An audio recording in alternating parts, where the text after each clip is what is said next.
ఏసేయి అంతే. క్రిమినల్ని మళ్ళీ విడిపించటం, వాడి చేతికి ఒక పిస్టల్ ఇవ్వటం, మన చేతుల్లో ఒక పిస్టల్ తీసుకోవటం, యుద్ధం ప్రారంభం రెడీ అంటాం, ఇవి ఉండవు.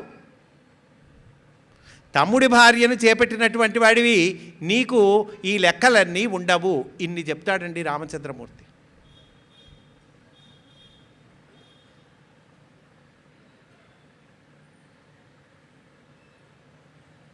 కనుక నిన్ను చంపటములో ఏ రకమైనటువంటి అధర్మము లేదు అంటే వాలి తెలుసుకుంటాడండి. వాలికి కనువిప్పు కలుగుతుంది.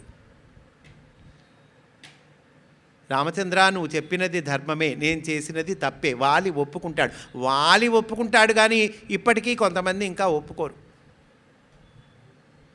వాలి ఒప్పుకున్నాడు.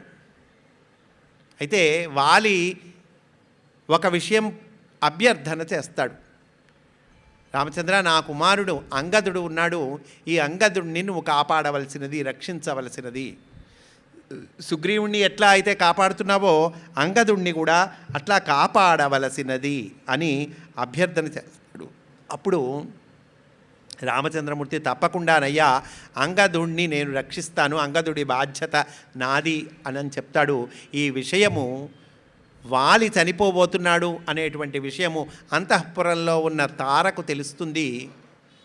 తార జుట్టు విరబోసుకొని రొమ్ములు బాదుకుంటూ చకచక వాలిని సమీపిస్తుంది. ఏమయ్యా, ఈ రకంగా బండరాళ్ల మధ్యలో పడి ఉన్నావే నువ్వు, అంతఃపురంలో చక్కగా ఉండవలసినటువంటి వాడివి, నీ తమ్ముడితో వైరం తెచ్చుకున్నావు, ఇట్లా ఎవరికి ఉపయోగమయ్యా అని ఆ తార కూడా చాలా విలపిస్తుందండి. ఈ తార విలపించటము, తర్వాత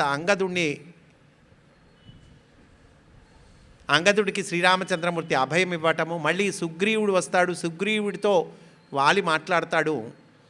రామచంద్రమూర్తి విషయంలో జాగ్రత్తగా ఉండు, రామచంద్రమూర్తికి ఇచ్చిన వాగ్దానాన్ని చక్కగా నెరవేర్చు, లేకపోతే నా పని ఏమైందో నీ పని కూడా అదే అవుతుంది, ఇన్ని రకాలు చెప్తాడు. తర్వాత ఈ అంగదుడు వాలికి అంత్యేష్టి సంస్కారము నిర్వహిస్తాడు. ఇది కూడా చాలా విస్తారంగా రామాయణంలో ఈ వాలి సంహార ఘట్టము చాలా విస్తారంగా చెప్పారండి.